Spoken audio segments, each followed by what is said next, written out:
Whilst in flight and for the duration of any stay on the lunar surface, the Apollo astronauts would have been totally at the mercy of unpredictable solar particle events.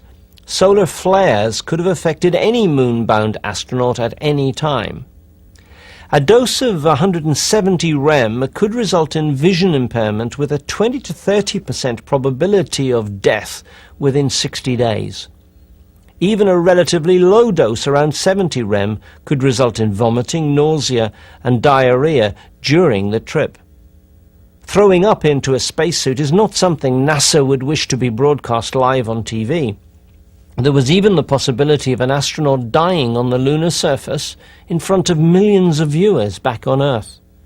Therefore, sending astronauts to the moon with these risks could be described as playing American solar flare roulette. With the Naval Research Laboratory, NASA launched the SOLRAD satellite. It too studies the sun's radiation and records the disturbances which can disrupt long-range communications and navigation systems. This computer-type picture shows the sun's disk and inner corona. It was returned by OSO-7, the latest in the orbiting solar observatory series. OSO is trying to determine the direct effects solar flares have on the environment, weather, and communications. Earth is surrounded by the magnetosphere, an enormous teardrop-shaped region formed by the solar wind, a supersonic stream of particles blowing on the Earth's magnetic field. It is in this region that a craft like the small scientific satellite does its job. Einstein once presumed to speak for God when he joked, "God does not play dice." But some would say playing dice with nature is the game NASA played if the agency did indeed send insufficiently protected astronauts through the Van Allen radiation belts and onwards to the moon. So now let's look at this question of radiation and see if and how it posed a serious threat to the successful outcome of Apollo. What in general terms are the dangers of radiation out in deep space? We're not referring to the heat coming from the sun, but the effect of solar particle events, SPEs, including X-rays and gamma rays, on our spacecraft and an unprotected astronaut travelling beyond the protected environment of his home planet. What actually happens when an astronaut leaves the Earth for the moon? A human being leaving Earth for deep space has to travel through the very thick ringed donut of trapped radiation which permanently encircles our planet. This donut contains within it two specific natural zones of very intense radiation. The whole region is named after Dr. James Van Allen, the scientist who registered this discovery in 1958. The innermost zone of the two Van Allen belts surrounds us only some 272 miles out from the Earth's surface. Entering the Van Allen radiation belt from below, you would see the radiation levels rising considerably. In fact, they're higher within the belt than they are above it, and much higher than they are below it. And then as you got above the Van Allen radiation belt, the radiation would still be very, very high, but lower than this radiation that's trapped within the belt. So those form a formidable barrier to the passage of manned spacecraft within these belts. This radiation varies year by year. The sun has an 11-year sunspot cycle, and every 11 years it appears to repeat. And so every 11 years there's a peak of sunspot activity, and this is associated with a peak of solar radiation. These peaks have been charted from the 1800s all the way to the present. And one of the recent peaks was in 1958, which is one of the reasons they decided to have the International Geophysical Year, and one of the reasons that Explorer 1 discovered the Van Allen radiation belts and all of this type of phenomena. And since then, the next peak was in 1969 and 1970, right when the Apollo missions were supposed to have flown through them. They couldn't have picked a worse time to try to fly a manned flight through this radiation field. Dr. James Van Allen had pointed out the necessity to shield the astronaut spacecraft adequately, given that these belts of trapped radiation were dangerous to bioorganisms. Since 1962, the Van Allen belts also possess another zone of even more intense radiation, which was artificially introduced by the American military. We suspect that with Operation Starfish Prime, the exploding of a megaton nuclear bomb 248 miles above Earth, NASA was trying to force a corridor through this natural danger zone, but ended up making matters worse.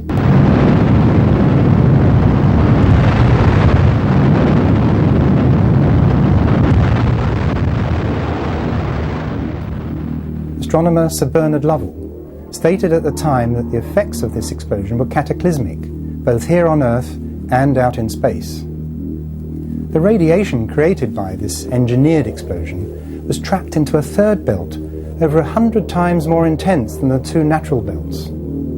By 2002, this artificial zone will still be 25 times worse than the most intense zone of radiation trapped within the natural belts. Had NASA not only failed with Starfish Prime to create a corridor, but also increased the radiation risk to unprotected astronauts?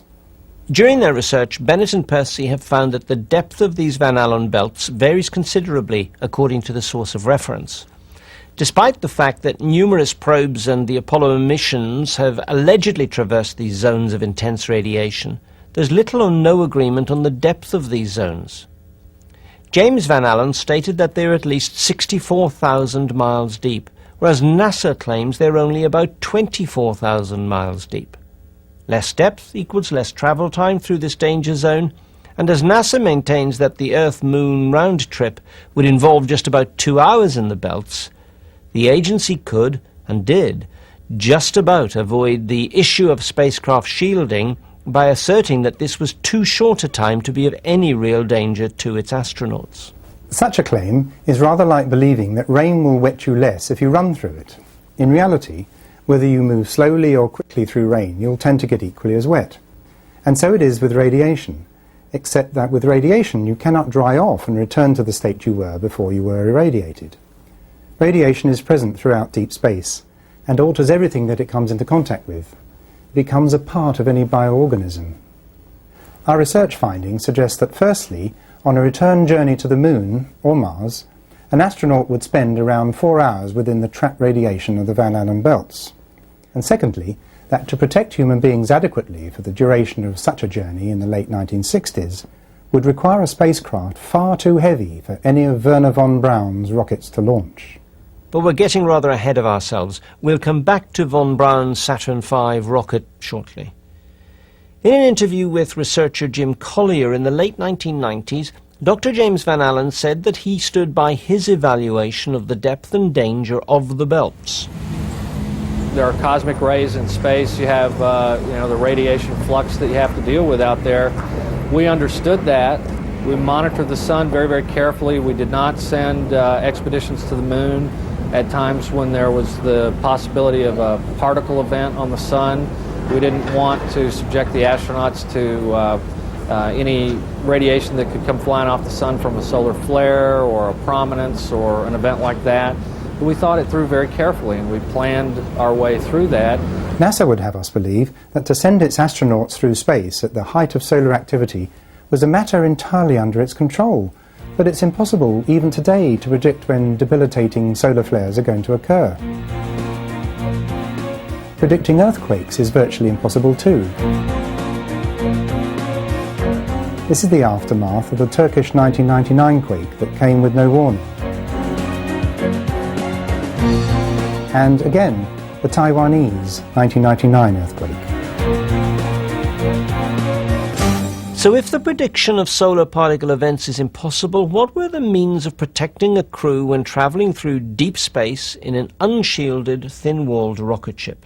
You could use propellant, structure, other parts of the craft, the heat shield. You would design it so that you would maximize the amount of material between you and the sun for the flight, but try to avoid carrying any material just for the sake of the shielding. It would serve a dual purpose. With aluminium shielding, it's accepted that the minimum requirement is a thickness of 10 centimetres all around the craft. Was there any attempt to provide such protection? No. The walls of the craft were made as thin and light as possible. The Apollo capsule itself was made unusually thin. In fact, they couldn't even initially carry enough air inside to be the equivalent to sea level air pressure. They ran it at reduced pressure in order to be able to make the walls thinner.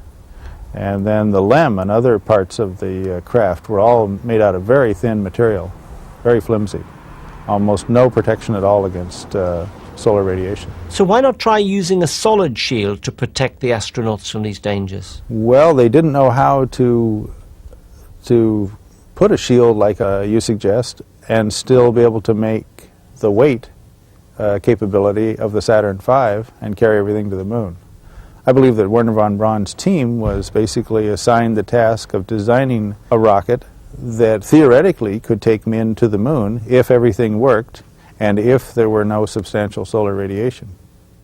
But the kind of rocket that they would have had to have in order to take people to the moon, taking into account solar radiation, would have been a much more massive vehicle, and they just decided that this was not something that they needed to deal with. They would just tell everybody that the radiation was okay.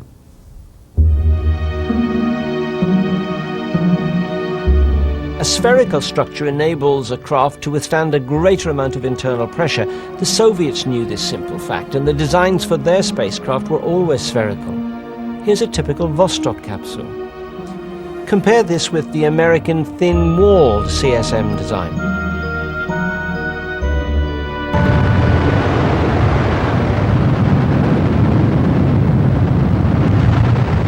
If NASA didn't know how to protect astronauts from radiation in deep space, it had not been for the want of trying. During the Manhattan Project and for years afterwards, the American government subjected nearly 250,000 Americans, both military and unwitting civilians, to the effects of radiation. These enforced tests provided data on how solar radiation might affect future astronauts.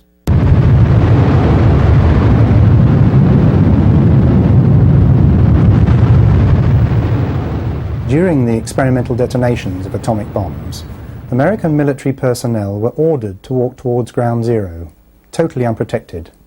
They were ordered to walk straight into the radiation zone, so that their masters could acquire an extensive information base relating to the injuries and damage caused to human tissue by those in close proximity to this radiation.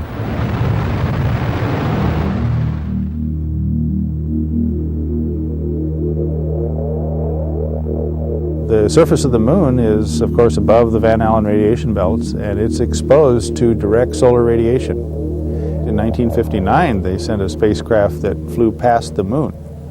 So that spacecraft could easily have, that one or others that followed it, could easily have contained instruments that showed them how lethal the radiation was. You don't need live animals to prove that something can't live out there. You can just send instruments that will show you that the radiation is beyond what can be withstood by animals or humans. Solar flares and other storm systems on the sun can create enormous, tremendous surges of radiation. Now that radiation is not only potentially dangerous, it could be lethal to those who are outside our atmosphere, which basically protects us. All right, it can cause problems with radio storms and the aurora and things like that. But with major storms, there is a dramatic threat to those who are outside the Earth's atmosphere. And this would have happened with the Apollo missions. Of course, if there had been a major solar flare during an Apollo mission to the moon, it would have been extremely serious, to say the least. The versatile IMP, 8th in a series, is exploring interplanetary space and the outer fringes of the Earth's magnetosphere. It also provides warnings of possible solar flare radiation hazards to moon-bound astronauts. No major incident occurred, but it could have been potentially very, very bad. Very bad. Lethal, in fact. Remember, solar flares occur all the time. It's the degree of their severity that varies. One of the most severe solar flares ever recorded occurred in August 1972 between Apollo missions 16 and 17. This single flare would have delivered 960 rem of virtually instant death to any inadequately protected astronaut out beyond the Earth's atmosphere and magnetic field. Surely reason enough for the space agency to play safe and adopt the surrogate option, as prediction of these events is a very inexact science indeed. Yet the named astronauts were wandering around on the supposed lunar surface in nothing more than what amounts to a thick linen suit. These pressure suits might have allowed for some micrometeorite protection and possibly maintained an appropriate temperature for the astronaut, but they certainly did not qualify as adequate protection against any unexpected burst of debilitating radiation from an SPE. And as if that were not enough, despite strict medical instructions, in some cases these astronauts neglected to use the protective gold visors to shield their faces.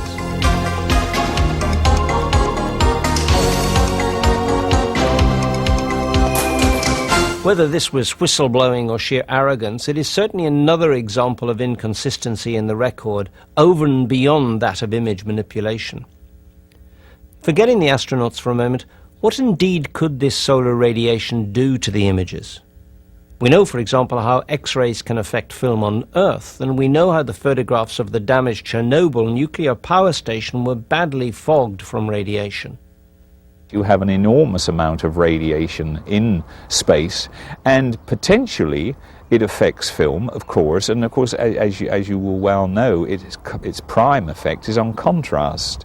We took a latent image recorded on the film of a colour test chart and exposed it to 8 MeV X-rays.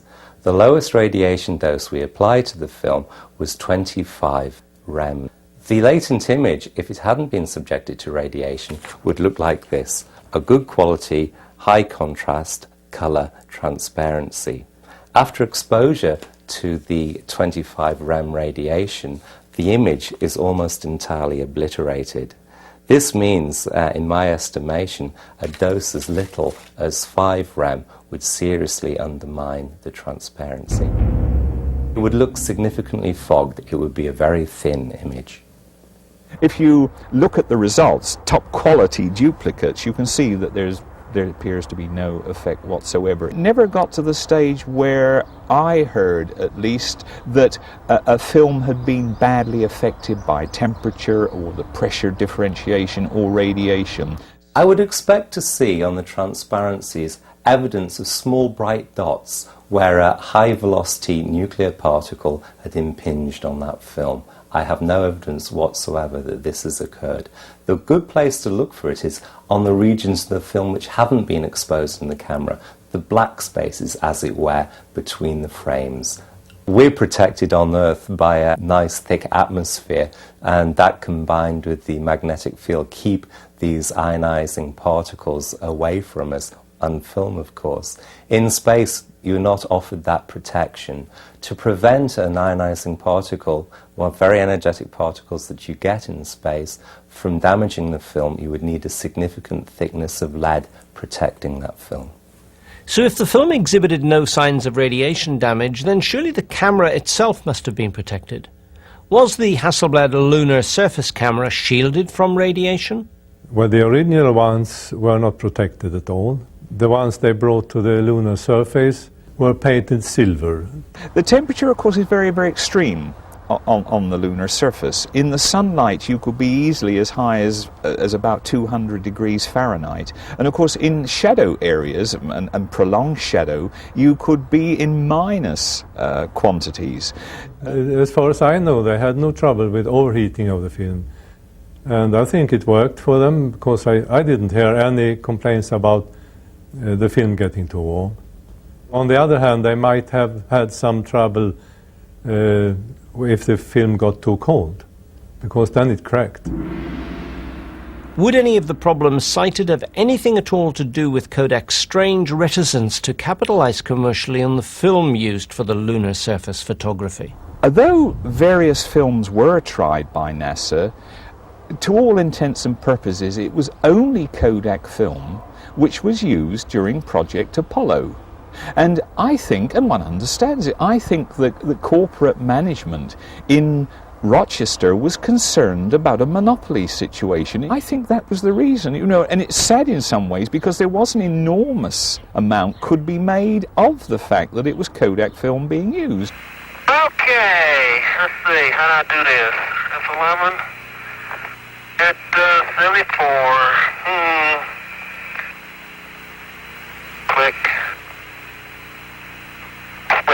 There's the pan. Okay. Click. Click. Click. Okay, Tony, do you want me to change the mags on the EVA 16? It's about empty.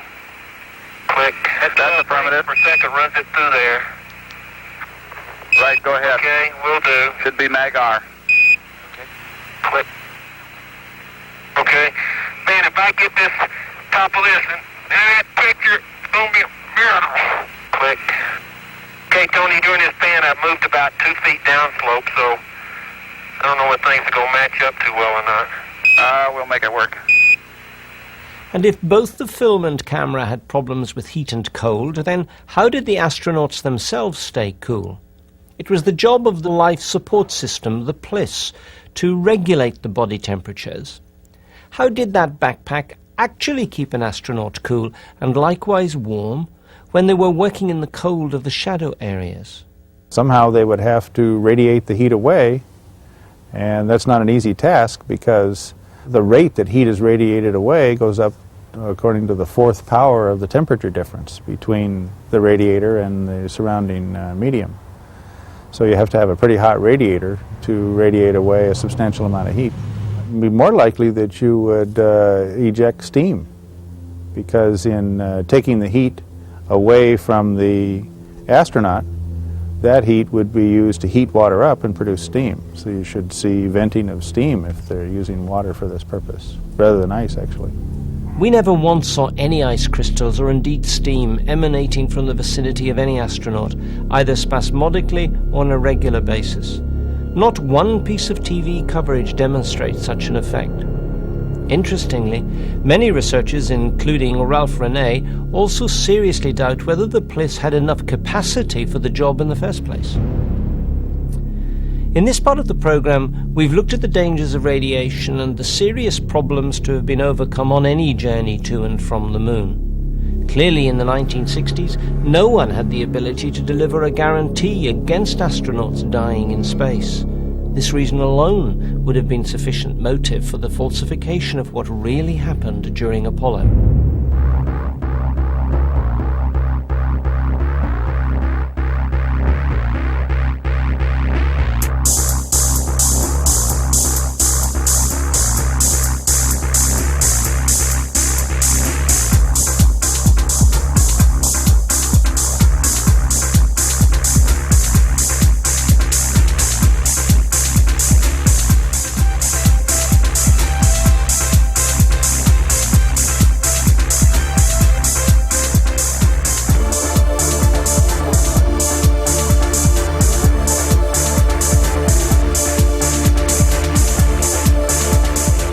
We now come to one of NASA's biggest headaches: how to get the astronauts and their gear up and out into deep space in the first place.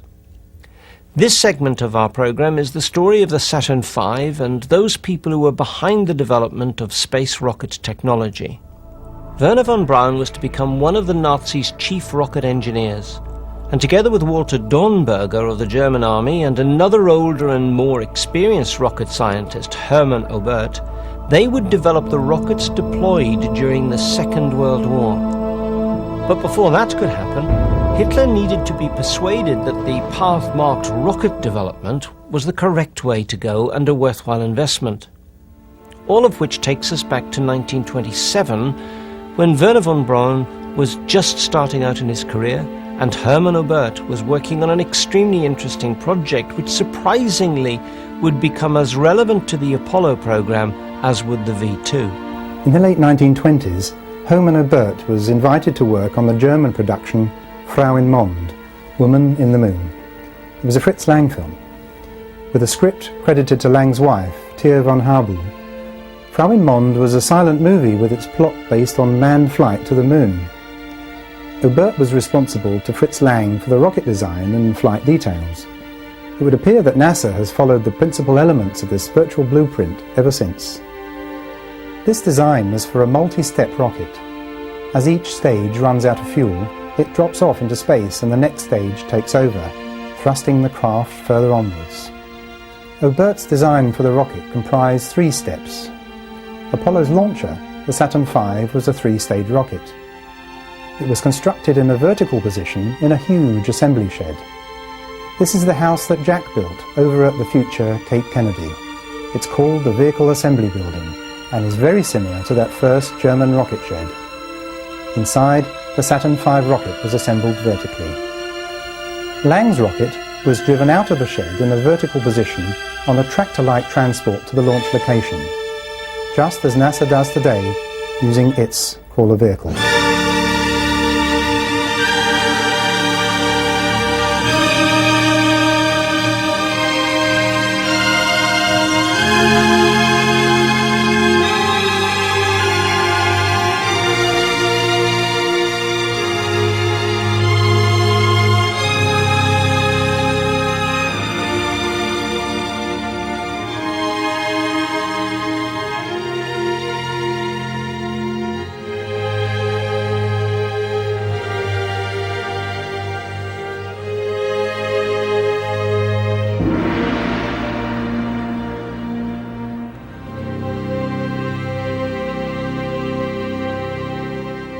The Soviets, however, preferred to construct their rockets horizontally and then deliver them horizontally to the launch pad, as the Russians still do today.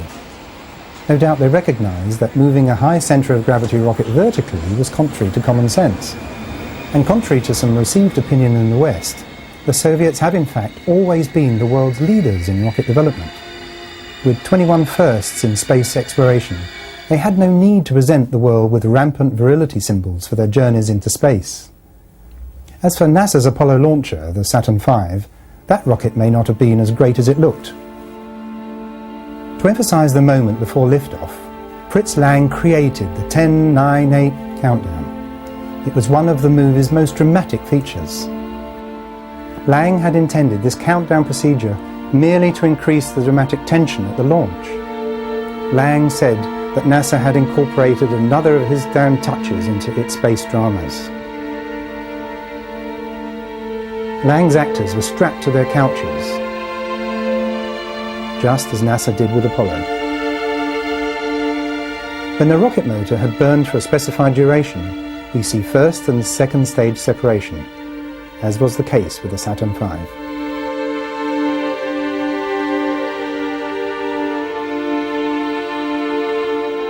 In order to prevent the occupants from floating around the cabin in microgravity, they used a very practical solution of foot grips.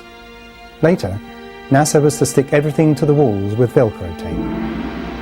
And this attractive and exotic demonstration of the way that water globules will float in microgravity has also become an industry standard.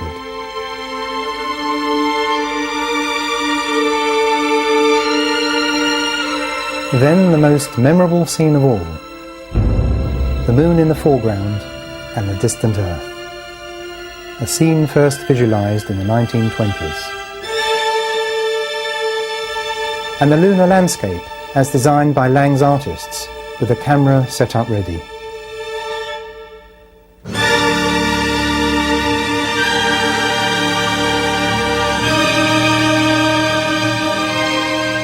This look, with its pointed rather than smooth mountains, was copied exactly by NASA space artists on the decals that depicted the individual Apollo lunar modules. As you can see, the Frauen Mon set matches the LEM 7 decal very closely. Remembering that LEM 7 was allocated to Apollo 13's Dark Moon trip, is it not significant that this decal is the only one of the Apollo LEM series which depicts a LEM actually sitting on a fake lunar surface? So all of these NASA procedures had actually been foreseen by a movie director and his colleague in 1927. Which is not altogether surprising when that movie director turns out to be the most influential filmmaker of his time and colleague of the most eminent rocket engineer of the 1920s. And since all of these individuals later turned up in America, Nazi scientists von Braun, Dornberger and Obert, who were employed by the American government, while Lang pursued his career in Hollywood, should we then be surprised that the same methodology appears to have re-emerged?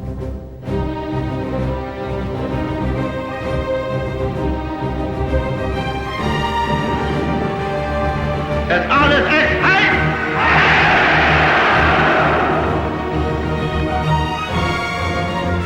Sometime between 1929 and 1933, Oberth and von Braun produced a promotional movie designed to convince the German authorities of the viability of their rocket research program. They did this by intercutting film of their successful rocket tests together with actual scenes from Frau im Mond and presenting the finished product as total fact to Adolf Hitler. Greatly impressed, Hitler gave the order for their research to be funded virtually without restraints by bankrolling the development costs, which in turn were of course underwritten by the private financiers of the Third Reich. Hitler confirmed Walter Dornberger as the head of the German Army Weapons Department to oversee the project. Dornberger was to say to von Braun that they would all be in trouble if fiction did not soon become fact. A new site was soon secured for their expanding research, selected by von Braun on the advice of his mother. It had been a wild island used for duck shoots by the Prussian aristocracy, including von Braun's relations. The place was called Peenemünde. Dedicated assembly plant, fuel storage and rocket launch facilities were constructed at Peenemünde. The Nazis co-opted thousands of personnel to work on this new technological development.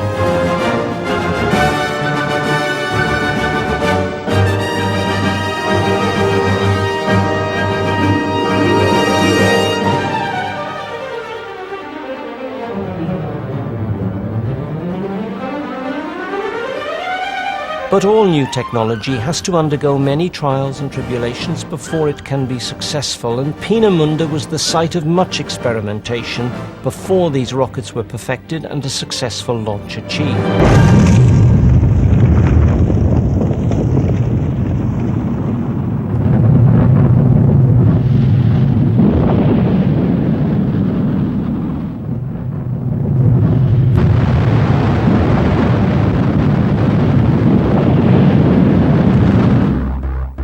New pieces of technology were developed, including gyroscopic control.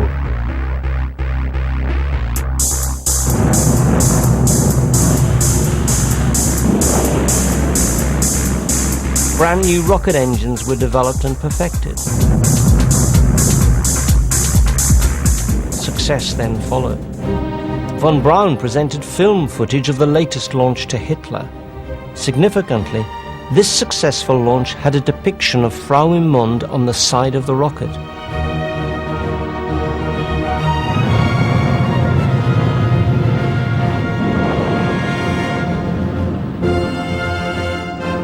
At the end of the film, he abruptly said, we think we have something pretty formidable here, and ordered immediately the highest priority to put the thing into quantity production.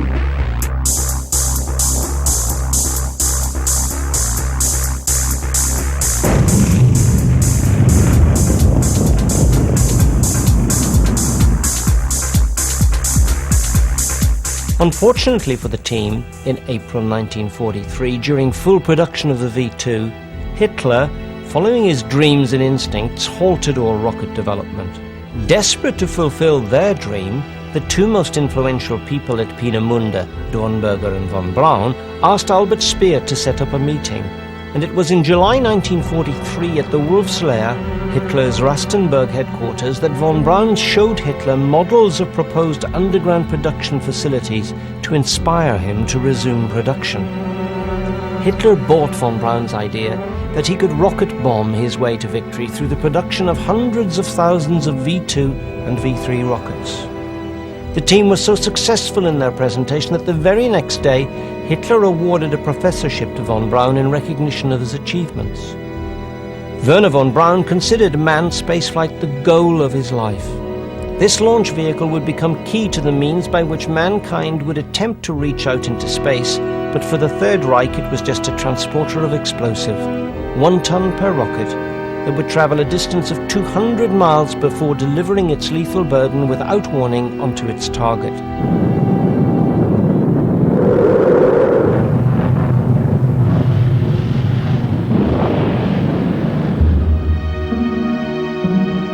By August 1943, SS Sturmbannführer von Braun photographed here in uniform standing behind Himmler, had his underground facilities. Here in southern Bavaria, in the Mittelwerk, in appalling conditions, thousands of prisoners were used as slave labourers to manufacture the vast number of components required to fulfill the colossal production targets. These V2s were transported to the French and Belgian coasts where the Nazis had set up launch pads for the rocket bombing of England and elsewhere.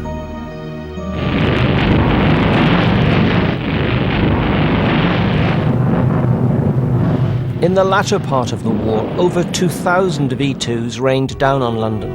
A single V2 delivered a great deal of damage.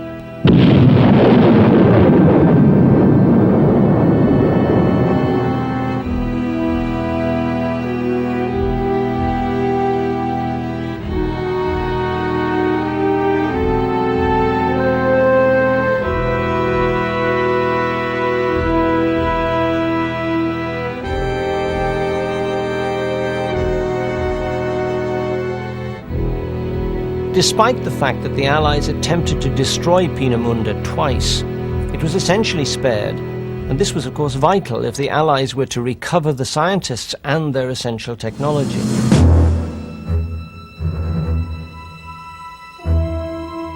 Notice the similarity in overall concept between the original V2 engines and this, the much later Saturn V rocket motor. It's alleged that von Braun and his colleagues gave themselves up to the Americans, although the word rendezvous would appear to be nearer the mark. After various interrogations, or rather meetings, von Braun and his chosen band of rocketeers were escorted to America, where they were to become the backbone of the space program for several decades. Many other leading Nazi rocket engineers were assigned to the Soviet Union, and it is to misread history to imagine that the US gained the best of these engineers. Quite the contrary. The technicians, rockets and spare parts were divided up unequally between these two major powers. These operations, which had been planned for several years before the end of the war, were known as Overcast and Paperclip. How many British people knew or know even now that in the latter half of 1945, a prime cause of their recent misery, SS Sturmbannführer von Braun, had not only visited London, but had also been awarded an honorary fellowship by the British Interplanetary Society for his services to rocketry. The Soviets did not immediately repatriate their allotted portion of rocket engineers. They first worked with them on site in Germany and only subsequently moved everything, including personnel, back to the Soviet Union. Stalin fully supported the development of rocketry, and thanks to their methodology, the Soviets progressed faster in their understanding of the new rocket skills than did the United States. The Soviets milked their Germans dry of all knowledge, and by the 1950s the Soviet scientists knew as much, if not more, than their erstwhile teachers who were then repatriated to Germany. The Americans kept their rocket scientists permanently, played down their Nazi pasts, totally sanitized their records, and after some years granted them American citizenship. Research in the US progressed much more slowly than the development of rocket technology did in the Soviet Union.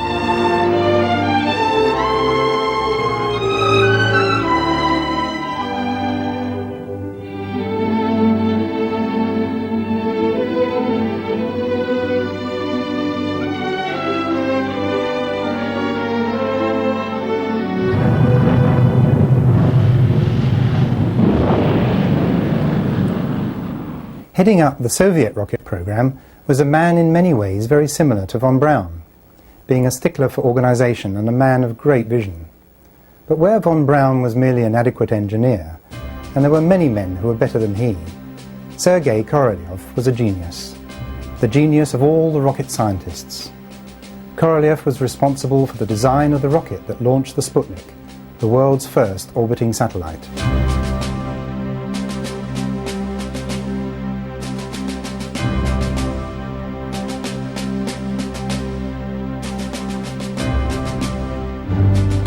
Unlike von Braun and Obert spacecraft, Korolev's concepts appear to have been inspired by nature. his powerful launch rockets emulated the splayed bases that support the giant trees of our planet. Despite being divided into several research and development departments, each with their own head of operations, it would be Sergei Korolev who would hold the entire Soviet space program together until his untimely and unexpected death on the operating table in 1966. This is Korolev's home in Moscow. Here is his desk. And in the hall wardrobe, his hat, just as he left it before going to hospital that fateful day. In America, things weren't going too well. The film record explains why there were so many uncertainties in the US military with their homegrown rockets.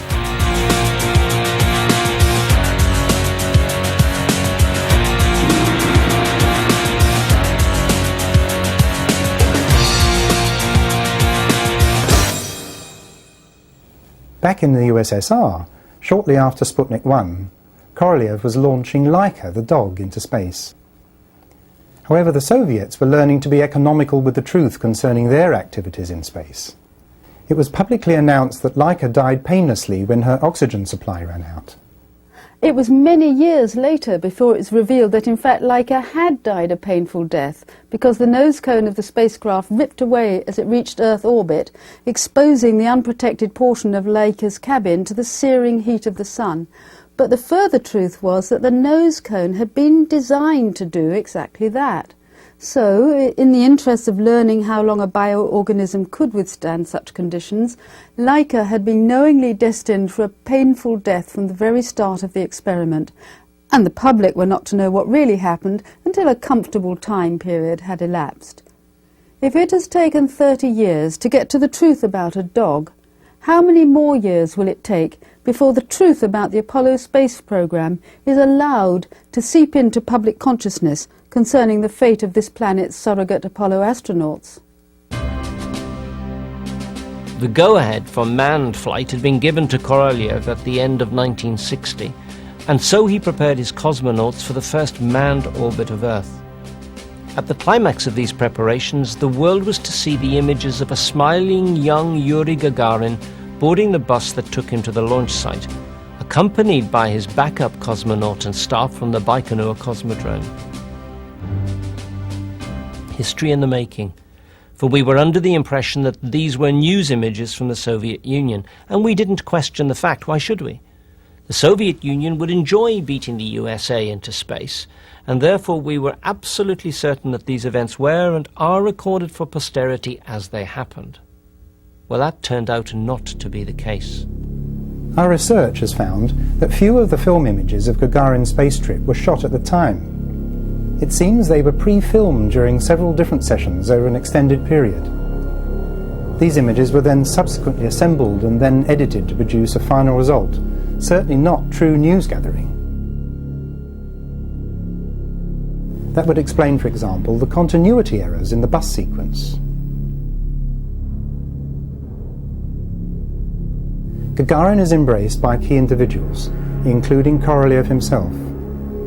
But new information reveals that most of this footage was not shot on the day of the launch.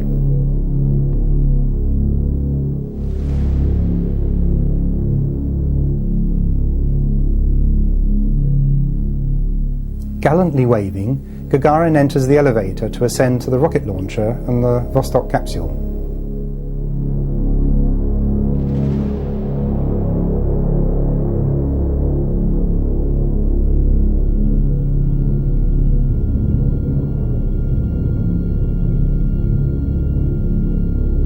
We then see Gagarin getting into the small capsule and sitting inside the sphere that was to be his home for this highly significant moment in history. The lighting, though, gives away the fact that this was all staged.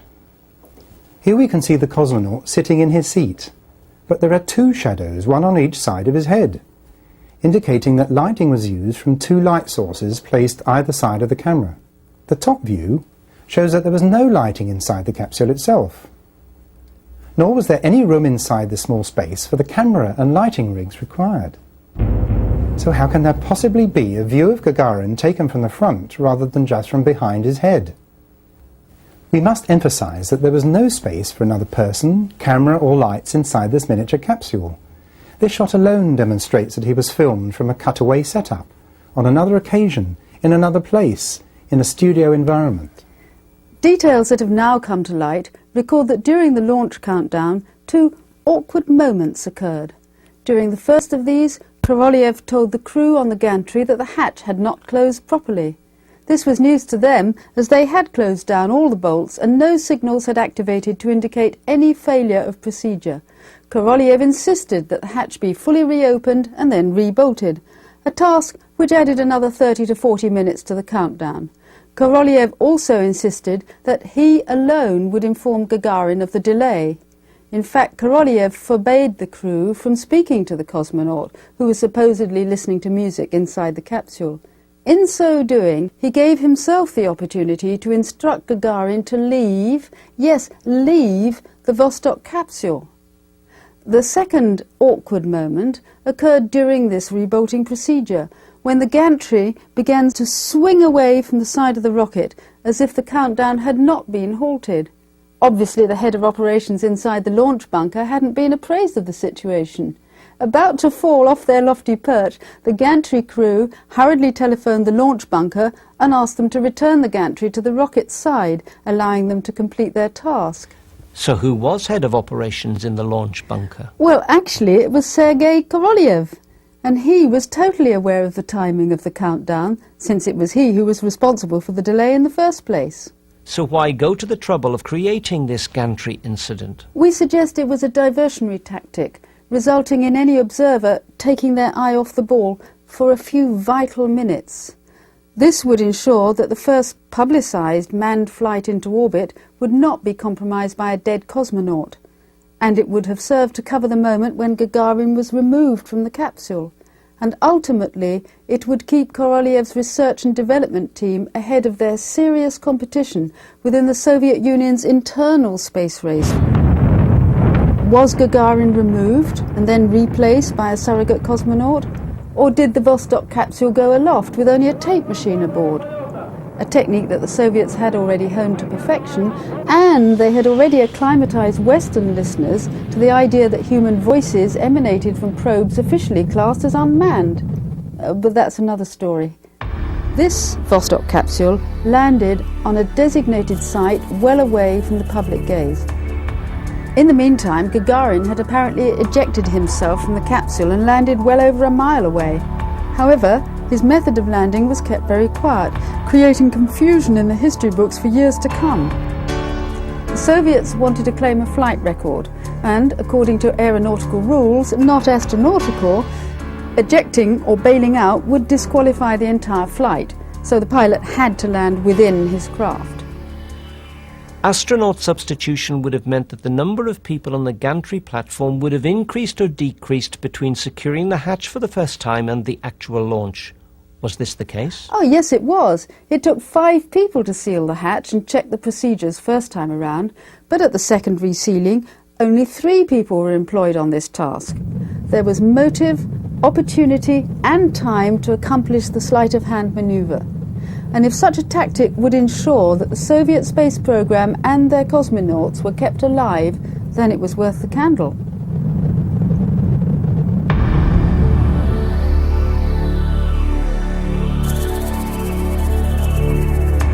Lord Bruce Gardine was at that time a journalist with the London Financial Times, and until his death expressed grave doubts about the validity of the Gagarin flight. Throughout the spring of '61, he'd been in the Soviet Union and was in a Moscow alive with rumours about this event, from April the 6th until his departure. On his way to the airport on April the 11th, he was informed by his very well-connected minder that according to his sources, the flight had already taken place that morning. The source of this information had been none other than the chairman of the Soviet Committee of Sciences. Bruce Gardine, travelling in Germany the following day, was then very surprised to hear the Gagarin flight being announced live over the East Berlin Airport tannoy system. Back in England, Jock Bruce Gardine established that NASA initially denied all knowledge of the Gagarin flight on the 12th. This statement was later corrected by the White House. But were the Americans, in fact, fully aware that the Soviets did not launch a craft on that day, April the 12th? No one's denying that the Soviet Union put the first man in space, but was that man's name Yuri Gagarin? We choose to go to the moon in this decade and do the other things, not because they are easy, but because they are hard. The Apollo project was in part a Cold War exercise. It was about competition between the Soviet Union and the United States. Kennedy wanted people to get to the moon before the end of the 1960s in order to beat the Soviet Union, or at least this was part of it. One part of it had this foreign policy objective. The Soviet Union, therefore, had a very strong incentive to discover if this was being faked, because that would have been a huge propaganda coup. And given the espionage capability and the propaganda machine of the Soviet Union as it then was, the idea that the faking of the Apollo project would have escaped their notice also seems completely implausible. Is this business of faking news events new? No, not at all, as we saw earlier with the Lusitania disaster. Previous to that event in 1906, footage of the actual San Francisco earthquake was also faked. And this totally fabricated film material outsold pictures of the real thing, which only showed the aftermath of the earthquake. If fakery is offered as the real thing, then where is the line drawn between falsifying a few images and organising a faked, safe version of the entire event? But at least the Soviets did have the ability to launch a capsule into space. Back in the US, all kinds of things were going wrong with the genesis of the Saturn V rocket. It would have taken an F-1 to get the Saturn V off if it were fully loaded. But knowing the records that were made of F-1 failures, and particularly something known as combustion instability, which was a problem right up to the end, rocket engines have a great failing. In other words, waves can be set up in the jet that cause a perturbation that rockets back and forth inside the engine and destroys it. And I personally saw rocket engines destroyed in that way.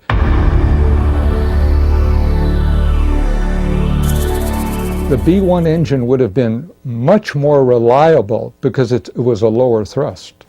What observations does Bill Wood have concerning the Saturn V?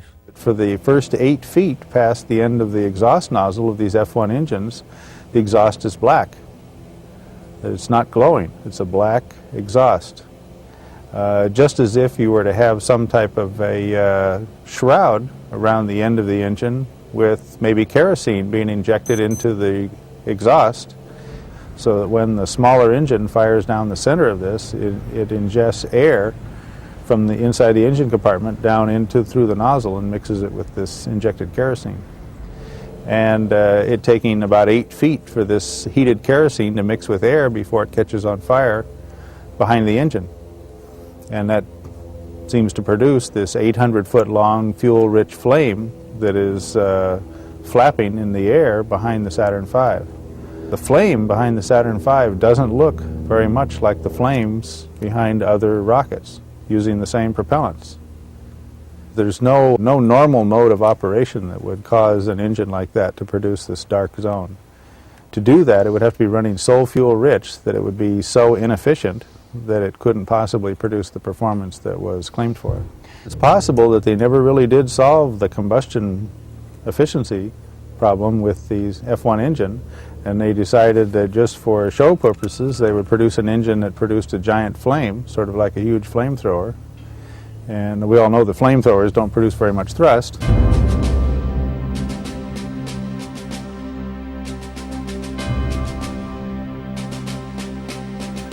As for their lunar lander, the Soviets designed a spherical module with 4 legs.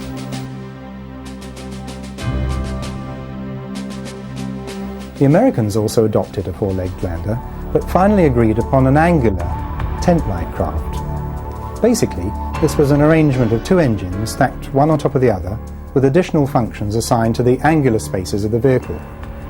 The lower half of this ungainly but appealing craft contained the descent engine, and after the moonwalks, this would become the launch pad for the upper part that contained the ascent engine. The pressurized crew cabin was arranged around the ascent engine housing. and the fuel tanks and equipment storage were located around that. The LEM proposal was amazingly short. This was a 110-page document where Grumman proposed the entire LEM program, which is a $6.9 billion program. And that's an outrageously small document for anyone to submit and ask for $6.9 billion. There's no way that a reviewer could determine whether or not the contractor is going to accomplish anything worthwhile based on 110 pages of documentation for that size program. When I checked into 10 other programs of similar size, like the C-5A and large submarine orders or aircraft carrier orders, this type of thing, all of the proposals were between 5,000 pages and 86,000 pages, with an average of 38,000 pages. And yet we see this one standing there all by itself at 110 pages. And it appeared to me that this may have been a situation where they knew that if anyone checked, someone would say, well, in order to win this, you had to submit a proposal, right? So let me see the proposal. So they had to produce a proposal, but they didn't go to the trouble of producing one of decent length. A 110-page proposal is about appropriate for a $1.4 million program, which is 5,000 times smaller than the claimed LEM program. Now, you wouldn't need a very long proposal if you weren't really going to build a LEM that really had to work. If you were going to be building LEMs that ended up in museums or on displays, then you could probably do that for a few $1 million, and that might only require a 110-page proposal. There were many problems for the engineers and astronauts during the development of the lunar module. On one occasion, Armstrong was nearly killed by the unpredictable trainer.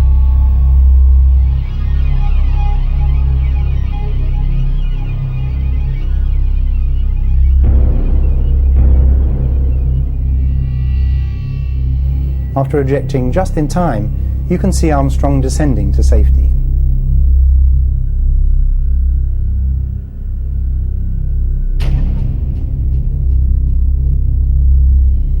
The LEM's rocket engines were designed to perform one-off vital tasks. The advantage of using the fuels chosen for the LEM, unlike any other alternatives, was that they could be stored without special cooling, and on firing should ignite instantly.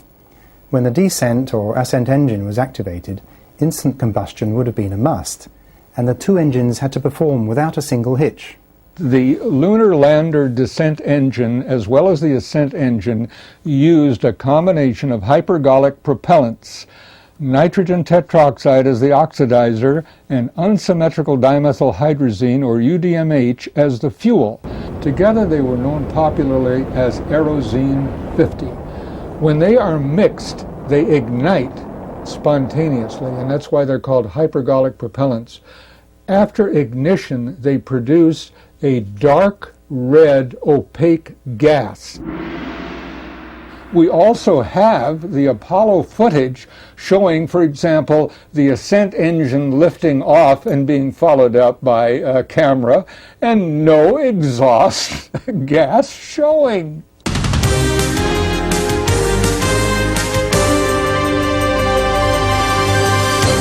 The exhaust jet coming out of the ascent or descent engine should be a tremendous cloud of dark red opaque gas which spreads out almost level with the tip of the rocket nozzle due to the vacuum on the moon.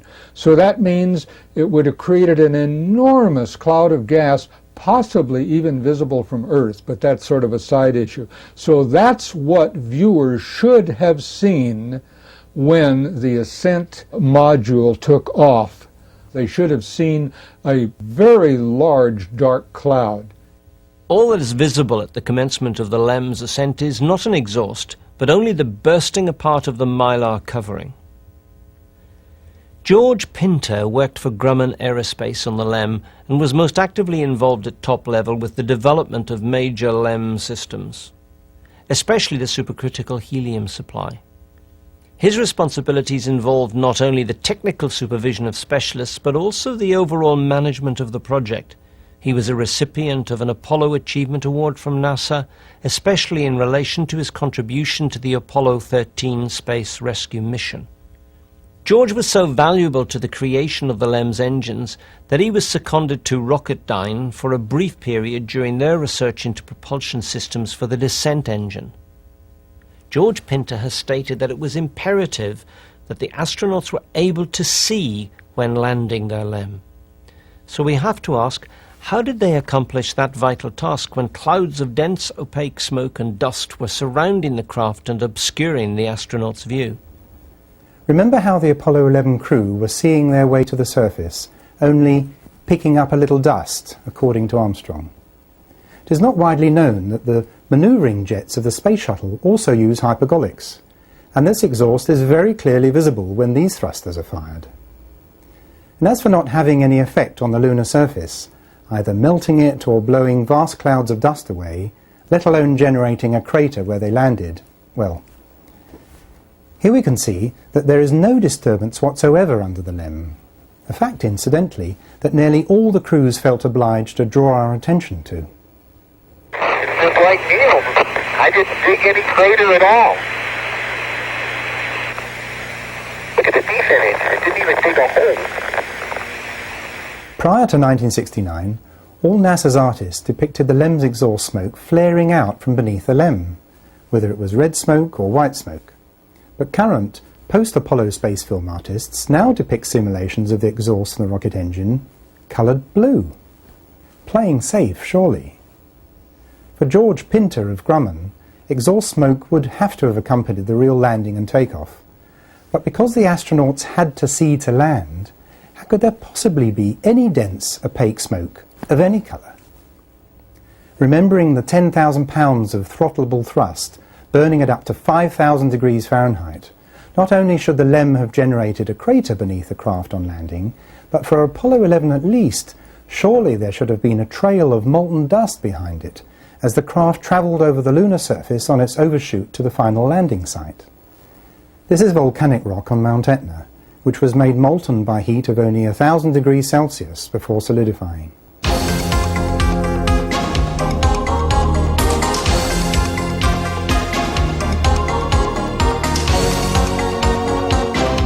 What happened to all the dust that was kicked up by the engine? Why didn't it fill up the landing pads? Why didn't it cloud to the point where you couldn't see anything? They probably reasoned it this way, that if we create a crater, we're going to create more questions, more problems. Let's just say that the exhaust nozzle, because it was operating in a vacuum, was dispersed over a wide area, and that it really didn't have the strength to create a crater. Well, that's not true, because the main jet coming down still had to support 2,300 pounds of lunar lander in a lunar gravity, 1/6 of Earth. It had to support that. Obviously, the power had to be centralized, not spread out in a vacuum over, say, a 50-foot diameter circle. The jet from a rocket engine will move large boulders as though they were being shot out of a cannon. Here is a more recent event that occurred in the mid-1990s with the DCX rocket. The DCX dug up the prepared site so badly it dug a crater 2 feet deep while it was landing on compacted gypsum. And it tore that up, and big chunks of this gypsum broke loose and were pelting the outside of the craft, which was a lot beefier than the outside of the LEM. And finally, the last time they flew it, it did tip over because one of the 4 landing legs didn't come down. Of course, that would happen in 1995, but it would never happen in 6 Apollo missions, right, on the moon.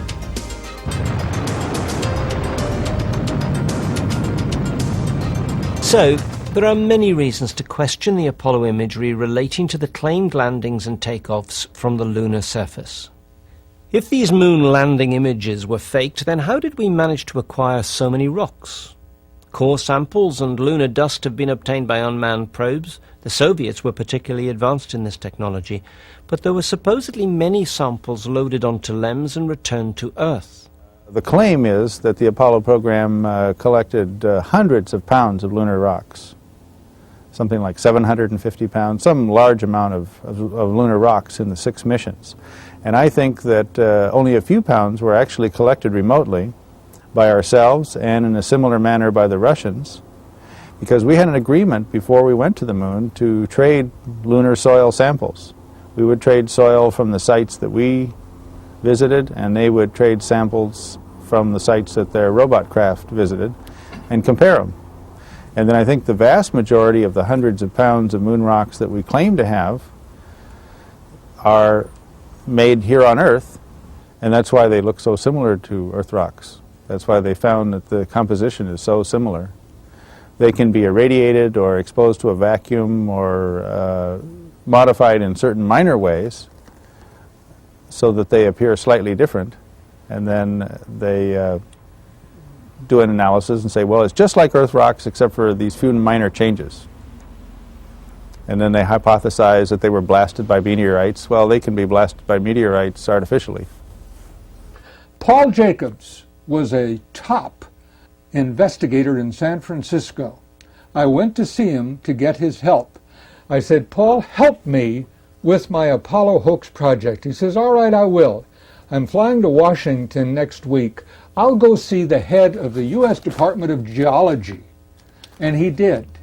And he asked the geologist, did you examine the moon rocks? Did they really come from the moon? The geologist just laughed. Well, there's a sad ending to this story. Paul flew back from Washington. I met with him again in San Francisco, and he told me what he had determined, that the Apollo project was a hoax and that people at high levels were keeping it a secret. Unfortunately, Paul and his wife died of cancer within 90 days. Lee Galvani, he's been in touch with me for many, many years, and he says that he had almost convinced James Irwin to confess and clear his conscience of this terrible burden. And curiously and appropriately, James Irwin called me at my home here in SoCal and wanted me to call him back. But he was dead of a heart attack in 3 days.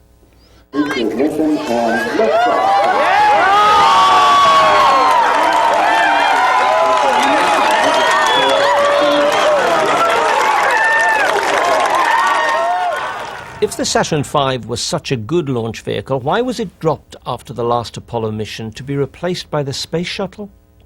Why was a new launcher required when NASA supposedly had a tried and tested powerful rocket in the form of the Saturn V?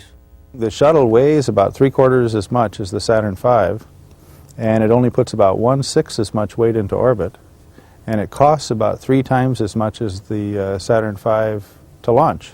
It was first flown 2 years behind schedule, and it's cost a lot more than the Saturn V to develop. So in almost every measure of rocket technology, the shuttle is greatly inferior to the claimed performance of the Saturn V.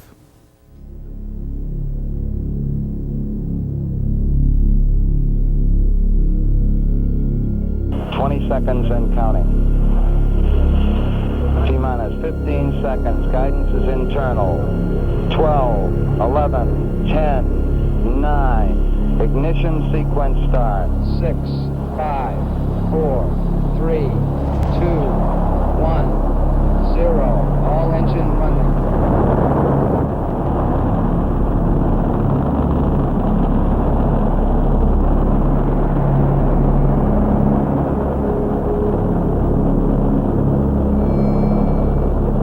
If the Saturn V had worked, far and away the most logical thing to do with that hardware that was developed with billions and billions of dollars was to begin producing them, because then the development cost gets amortized over the cost of all of the produced vehicles, and use it to launch the shuttle. If they wanted to actually have an airplane that goes into orbit, they could have put a shuttle orbiter on top of the second stage of the Saturn V and flown the whole thing into orbit.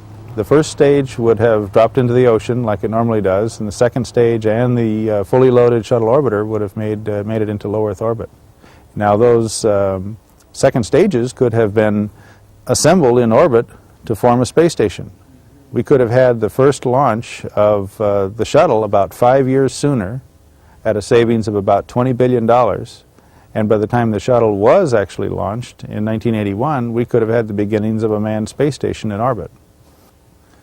If in fact their claimed performance was a hoax, then there's no reason to continue making any more of them. And that's why you might want to start all over and develop something from scratch that is actually going to work, even if it only puts up 1/6 as much payload and costs 3 times as much per launch. It is a little-known fact outside the industry that the Space Shuttle is a vastly inefficient rocket.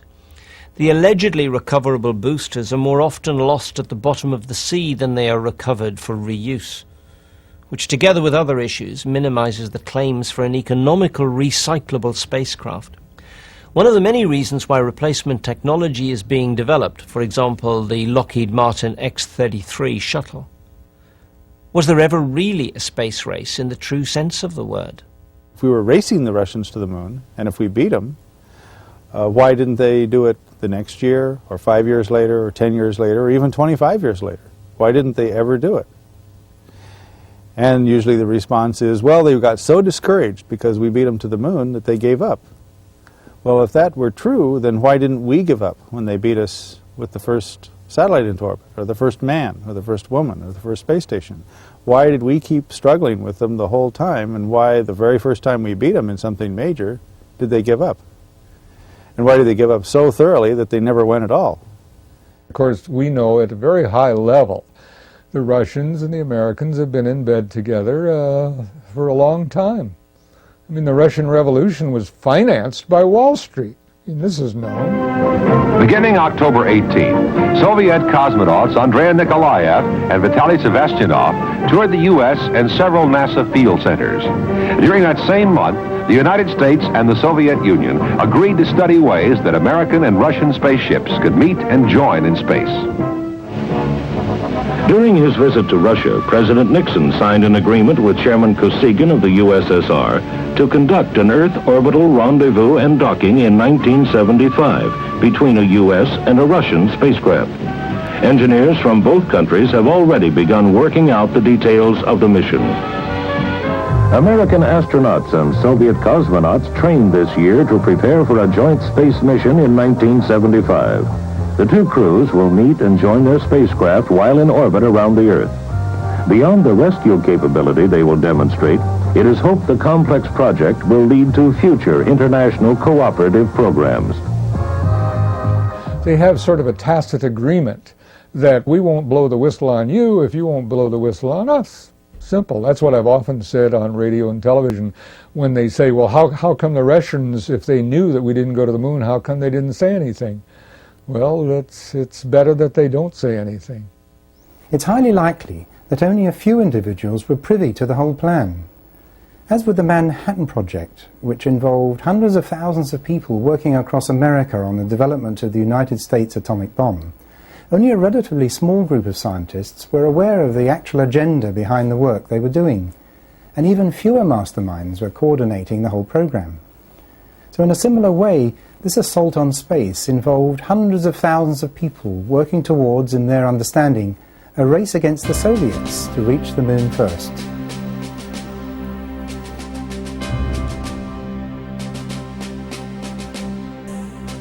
No doubt when it was understood that it was going to be well nigh impossible to do the job safely with the available technology, only relatively few of the core teams would have been completely in on the alternative plan to fake the public record of the Apollo moon landings. This would become the cover for the surrogate program. Even fewer key individuals would have been in on the reasons behind the top-secret scheme to get out into space at all costs. And with that in mind, we propose that the Soviets and the Americans were at the highest level always working together on this planet's space program right from the start, and that the split of the Nazi rocket scientists into two teams, destined for America and the then Soviet Union, was part of a well-thought-out plan up and running before the end of World War II. A key step in any space program would be the establishment of communication satellites in geosynchronous orbit around the Earth. This network of communications and spy satellites would also achieve the aim of the space program as set out by Lyndon Johnson. He said, "Control of space means control of the world. From space, the Masters of Infinity would have the power to control the Earth's weather, to cause drought and flood, to change the tides and raise the levels of the sea, to divert the Gulf Stream and change the climates to frigid. There is something more important than the ultimate weapon, and that is the ultimate position, the position of total control over Earth. That lies somewhere in outer space. It's entirely possible that there was always going to be a two-pronged program for landing on the moon, one executed in secret and the other played out in public. However, both the American and Soviet teams, in the end, were at the mercy of radiation, the biggest showstopper in deep space exploration to this day. Back in the 1960s, there is no doubt that those who were in control of space were controlling the information that encircled the planet. So how did they manage to overcome the technical problems inherent in pulling off the faking of the live TV coverage of Apollo? I think probably the most logical way would be to beam signals to the moon and have an amplifier and repeater on the moon that would then amplify and repeat these signals and beam them back. That way anyone who had a proper antenna pointed at the moon could plainly see that they were getting signals from the moon. They just wouldn't know that those signals were bouncing back.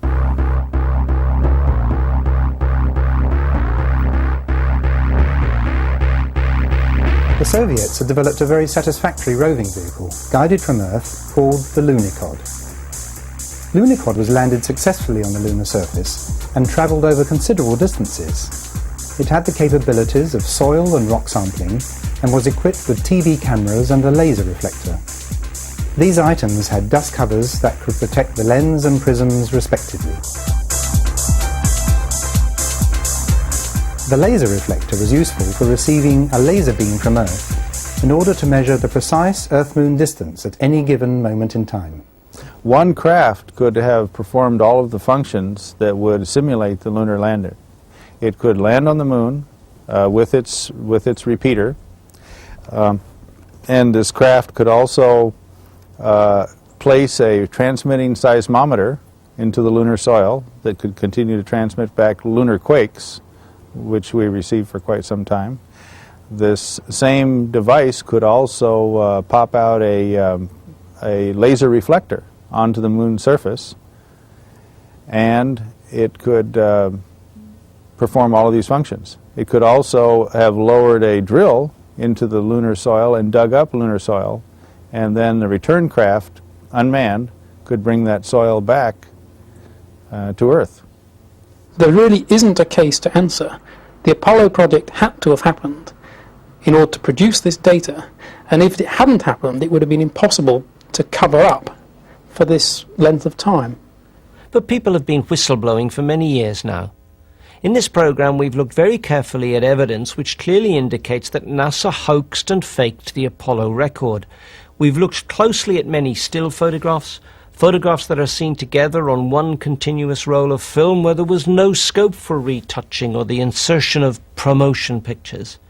And we have looked at the TV coverage as well. In addition to the attempted confession by James Irwin, there's a more recent statement from an Apollo insider.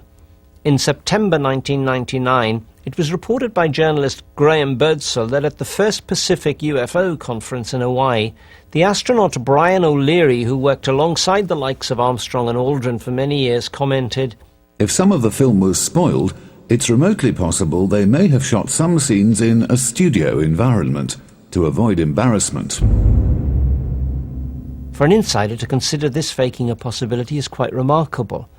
When that individual worked for NASA in the 1960s and specifically on the Apollo 11 mission during 67 and 68, this really is some statement.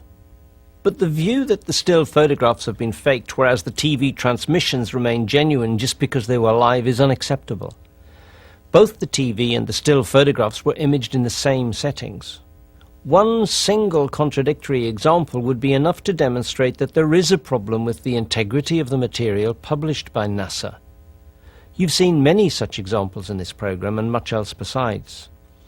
The lack of continuity between the stills and TV coverage of the same events, the whistleblowing inherent in the lighting of these images, the totally faked setups, the clues in the dialogue of the astronauts returning to mission control, and the serious problems associated with radiation and the technology. All these matters underline one simple fact. A representative of humanity may well have gone to the moon in 1969, but the images published by NASA of a manned lunar landing are not the true and accurate record of such an event. Bill Kaysing has been in contact with an electronics technician who's spoken out. He was part of the team at the Goldstone Tracking Station, California, during Apollo. He strongly suspected that Apollo was being faked, that the information coming in was not coming from a genuine command capsule, it was coming from a satellite that was transmitting the information as though it were coming from the moon. My integrity is insulted by these setups, these fakes, and I feel very strongly that it's time that these matters were brought to public light, were exposed, so that we can each and all of us understand as though we are human beings and not a sub-race governed by an elite who choose what we shall see and not see. This, as far as I'm concerned, is censorship of the very worst form. But if, as NASA wishes to imply, if we were so successful at getting to the moon in the 1960s, and if we had already developed the principal technology to do so, and setting aside the purely scientific exploration of the moon, then why hasn't NASA practiced elements of their proposed manned Martian voyage out, around and on the moon? What was the prognosis for manned space travel beyond a low Earth orbit after the days of Apollo? The RIDE report goes a long way to answering that question. This report was written by a team that was chaired by Sally Ride, former shuttle astronaut, and they speculated in this report that if NASA were fully funded on a mission to send men back to the moon, that they could, if they spent billions of dollars a year starting in 1987, that they would be able to, they estimated they'd be able to first land men on the moon by the year 2010, which would mean 23 years to land men on the moon for the next time.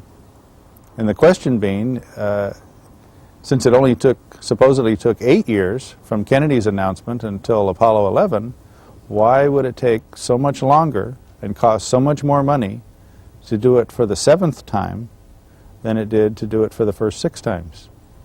However, this stated time period was to increase fourfold. In 1999, Douglas Cook, director of the Exploration Office at Houston's Johnson Space Center, said that his primary objective for future travel to the moon was to be able to test his hardware there, in readiness for a trip to Mars. Cook believes that humans will actually return to the moon within 100 years.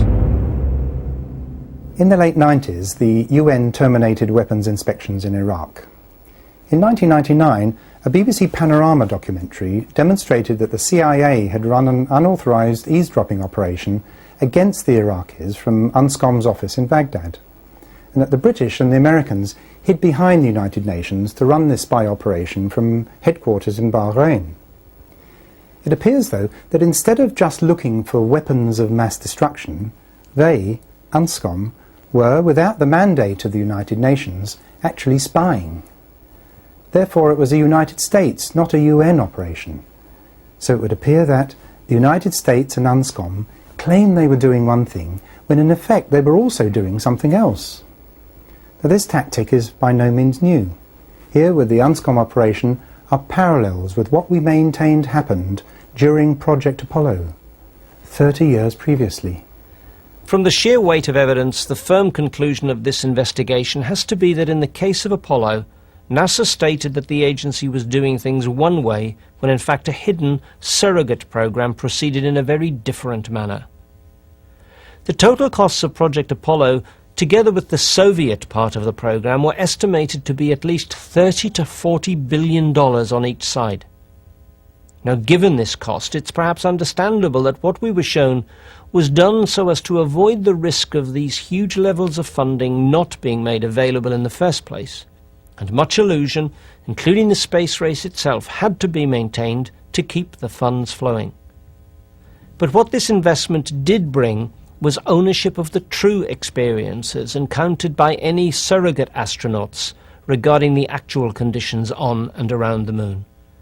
The rest of the world were never to know what motives really lay behind the first ever manned deep space program.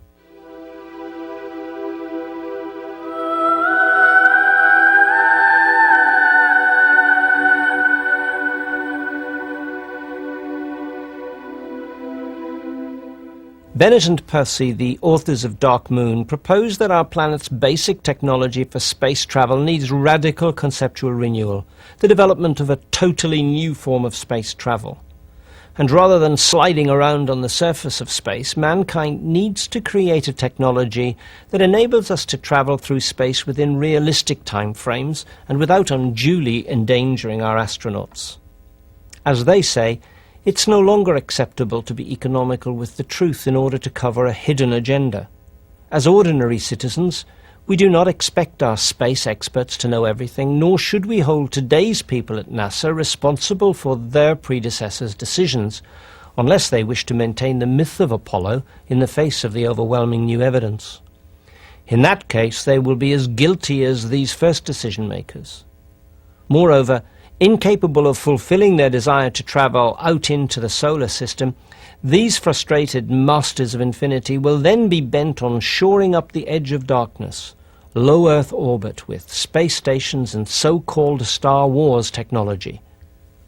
During the 1986 Presidential Commission on the Shuttle Challenger disaster, the eminent physicist Richard Feynman found that NASA's analysis claims and methodology were consistently incorrect.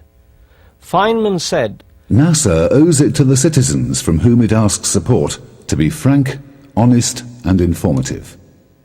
And so that these citizens can make the wisest decisions for the use of their limited resources for a successful technology, reality must take precedence over public relations. For nature cannot be fooled. If you have an unlimited budget, which is what the simulators had, you can do anything you want. You can create the most incredible vistas, people on Mars or Venus or planets of the nearest star. Money will buy anything, except happiness.